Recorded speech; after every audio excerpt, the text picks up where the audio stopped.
Chief অ্যাডভাইজারের নেতৃত্বে মিটিংটা হয়েছে। সেখানে হোম অ্যাডভাইজার ছিলেন, আইজি মহোদয় ছিলেন, principal secretary, cabinet secretary, home secretary ছিলেন, PSO of arm forces division lieutenant general Kamrul Hasan ছিলেন, মিলিটারি সেক্রেটারি ছিলেন, এবং আর খোদাবক্স চৌধুরী যিনি special assistant on home affairs উনি ছিলেন, হোম সেক্রেটারি বলেছি। তো এই মিটিংটা খুবই ইম্পর্টেন্ট, 2 ঘন্টার মিটিং ছিল। 2 ঘন্টার মিটিংয়ে সামনে যে ইলেকশন আসছে, ইলেকশনের যে প্রস্তুতি আমাদের কীরকম এবং সেই অনুযায়ী আমরা কি কি কাজ আরও করতে পারি জোরদারভাবে, সেগুলো নিয়ে আলাপ হয়েছে। প্রথম ছিল যে কোঅর্ডিনেশন বাড়ানো, আর্মি, পুলিশ এবং গ্রাসরুটের যে লোকাল অ্যাডমিনিস্ট্রেশন, এদের মধ্যে কোঅর্ডিনেশন বাড়ানোর কথা বারবার জোর দিয়ে বলা হয়েছে। এবং এই কোঅর্ডিনেশনটা লোকাল লেভেলে এবং এটা একটা ন্যাশনাল লেভেলে, দুইটা জায়গায় খুব দ্রুততার সাথে এটা কোঅর্ডিনেশন বাড়ানোর বিষয়ে জোরদার করে বলা হয়েছে।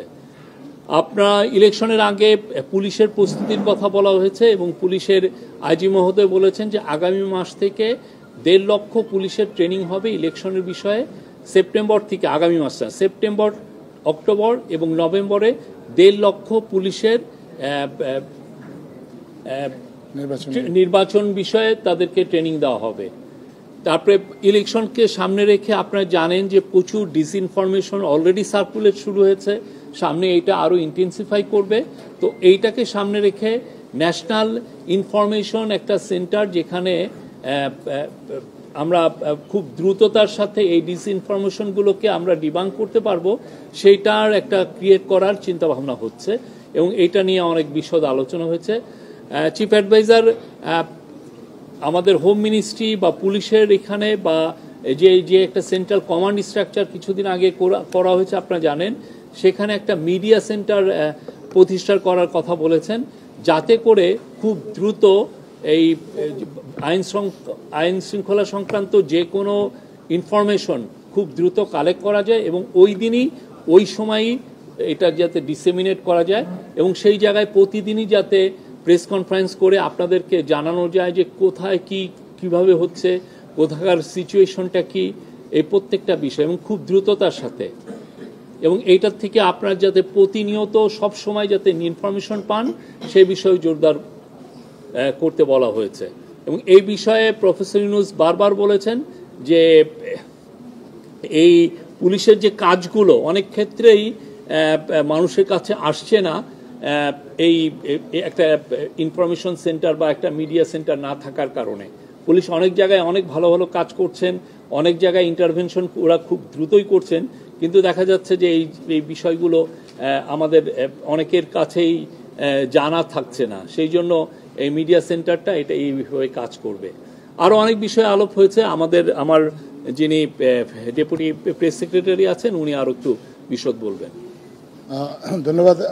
আজকে আলোচনার মধ্যে আরেকটা গুরুত্বপূর্ণ বিষয় ছিল, উনি আইন শৃঙ্খলা রক্ষাকারী বাহিনীকে হটস্পটগুলো নির্বাচনের আগে যে জায়গাগুলোতে সমস্যা হতে পারে বলে আইন শৃঙ্খলা রক্ষাকারী বাহিনী মনে করে সেই স্পটগুলোকে দ্রুত আইডেন্টিফাই করার কথা বলেছেন এবং সেখানে কী ধরনের আইন শৃঙ্খলা রক্ষার জন্য বাড়তি ব্যবস্থা প্রয়োজন হতে পারে সেগুলো সম্পর্কেও রিকমেন্ডেশনের জন্য উনি তাদেরকে একটা নির্দেশনা দিয়েছেন। বিভিন্ন জেলা পর্যায়ে আইন শৃঙ্খলা রক্ষাকারী বাহিনী কোঅর্ডিনেশনের মাধ্যমে একটা সিচুয়েশন রিপোর্ট যেন কেন্দ্রীয়ভাবে পাঠানো হয়, যাতে করে সরকারের ঊর্ধ্বতন দায়িত্বশীল যারা আছেন ওনারা যাতে বুঝতে পারেন যে একটা গ্রাউন্ড লেভেলের সিচুয়েশনটা কী এবং সেই অনুযায়ী যাতে পদক্ষেপ নিতে পারেন। এই জন্য সিচুয়েশন রিপোর্ট কেন্দ্রে পাঠানোর জন্য আইন শৃঙ্খলা রক্ষাকারী বাহিনীর যারা যেসব বাহিনী আছেন সবাইকে উনি একটা নির্দেশনা দিয়েছেন। আজকে প্রশাসনের রদবদল নিয়েও আলোচনা হয়েছে। নির্বাচনের আগে আপনি জানেন যে প্রশাসনে একটা রদবদল আসন্ন, এই রদবদলটা কী প্রক্রিয়ায় হবে সেটা নিয়ে আলোচনা হয়েছে এবং সে বিষয়ে কিছু সিদ্ধান্ত হয়েছে। মোটামুটি এই হচ্ছে আজকের আলোচ্য বিষয়। এর বাইরে যদি এখন আপনাদের কোনো প্রশ্ন থাকে না, আরো দুইটা বিষয় সেটা বলছি। একটা হচ্ছে যে আজকে ইউএস অ্যাম্বাসাডার, ইউএস চার্জে অ্যাফেয়ার্স টেসি অ্যান্ড জ্যাকবসন আজকে প্রফেসর ইউনূসের সাথে কল অন করেছেন এটা খুবই একটা সৌহার্দ্যপূর্ণ একটা পরিবেশে মিটিং হয়েছে। সেই মিটিংয়ে ইউএস বাংলাদেশের যে ট্যারিফ টক্স, তারপরে কাউন্টার টেরোরিজম, আমাদের ইলেকশনের প্রস্তুতি, কনসেনসাস কমিশনের যে ডায়ালগগুলো হচ্ছে সেগুলো নিয়ে কথাবার্তা হয়েছে। প্রফেসর ইউনূস পুরো ইউএস চার্জ দ্য অ্যাফেয়ার্সকে জানিয়েছেন যে বাংলাদেশ গভর্নমেন্টের, ইন্টারিম গভর্নমেন্টের টপ প্রায়োরিটি হচ্ছে কাউন্টার টেরোরিজম, এবং উনি বলেছেন টেরোরিস্টদের ব্যাপারে এই গভর্নমেন্টের জিরো টলারেন্স, কোনো ধরনের কোনো টলারেন্স টেরোরিস্টদের প্রতি শো করা হবে না, জিরো টলারেন্স। উনি এটা ব্যক্তহীন কণ্ঠে জানিয়েছেন। আর আজকে আপনি জানেন আজকে রাতে আমাদের প্রতিনিধি দল ইউএসএ যাচ্ছেন। আজকে টক্সটা শুরু হওয়ার কথা, ট্যারিফের টক্স হওয়ার কথা। সেইটা আমরা আশা করছি যে এই টক্সটা ভালোভাবে কনক্লুশন হবে, এবং আমরা এই প্রতিনিধির সাথে, যদিও টক্সে থাকবেন না, বাট প্রতিনিধির সাথে একটা গ্রুপ অফ বিজনেসম্যানও যাচ্ছেন। Thank you. আমি এই বিষয়ে এখনো কিছু জানি না। আমার নাম মোহন, আমি একাত্তর কাজ করি। আমি একটু জানতে চাই যে আমরা নির্বাচনে নর্মালি দেখি যে পুলিশ সামনে থাকে, সেনাবাহিনীর স্ট্রাইকিং ফোর্সের থাকে। আমাদের যে আসন্ন নির্বাচন সেখানে সেনাবাহিনীর কি ভূমিকা থাকতে পারে বলে আজকে আলোচনা হয়েছে। সেনাবাহিনীর তরফ থেকে বলা হয়েছে যে প্রায় 60,000-এর মতো ট্রুপস এই নির্বাচনী ডিউটিতে থাকবেন। তারা তো অলরেডি জানেন যে তারা সেই জুলাই আপরাইজিংয়ের সময় থেকেই, 5ই আগস্টের পরের থেকেই তারা মাঠের ডিউটিতে আছেন, তাদের ম্যাজিস্ট্রেটি পাওয়ারও আছে। তো আমরা আশা করছি যে এই নির্বাচনের সময় তাদের একটা বলিষ্ঠ ভূমিকা থাকবে, এবং তারা মূলত স্ট্রাইকিং ফোর্স হিসেবে থাকবেন আইন শৃঙ্খলা পরিস্থিতি নিয়ন্ত্রণের জন্য। একটা প্রশ্ন, আমার নাম নোমান, আমি প্রথম ভাই বলছিল যে যেসব স্থানে অর্থাৎ বিশৃঙ্খল পরিবেশ সৃষ্টি হবে সেই সব স্থানে আইন শৃঙ্খলা বাহিনীর সদস্য মোতায়েন থাকবে।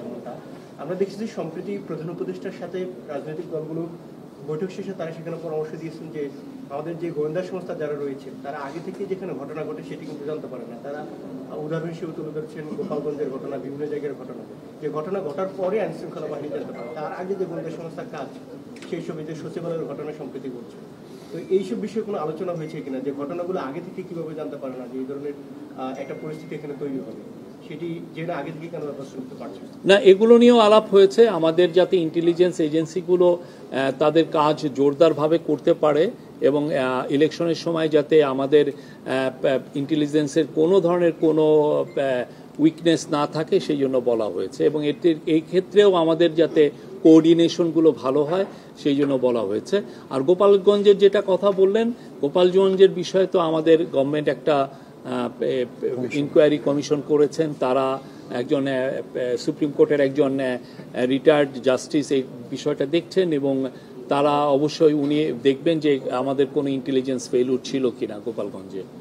প্রশাসনের রদবদল করবেন, রদবদলটা কোন প্রক্রিয়াতে হবে এটা নিয়ে কোনো আলোচনা হয়েছে? কোন প্রক্রিয়াতে হবে? রদবদল হবে, কিন্তু সব জায়গাতেই রদবদল হবে এমন কোনো সিদ্ধান্ত হয় নাই। যেখানে যেখানে প্রয়োজন শুধুমাত্র সেখানেই রদবদল হবে বলে সিদ্ধান্ত হয়েছে। ট্যারিফ টক নিয়ে যে আলোচনা হবে সেখানে সরকার কি আশা করছে? খুব উদ্বেগ আছে। আমরা যথেষ্ট প্রিপেয়ার্ড, আমরা আশা করি এটার একটা ভালো কনক্লুশন হবে।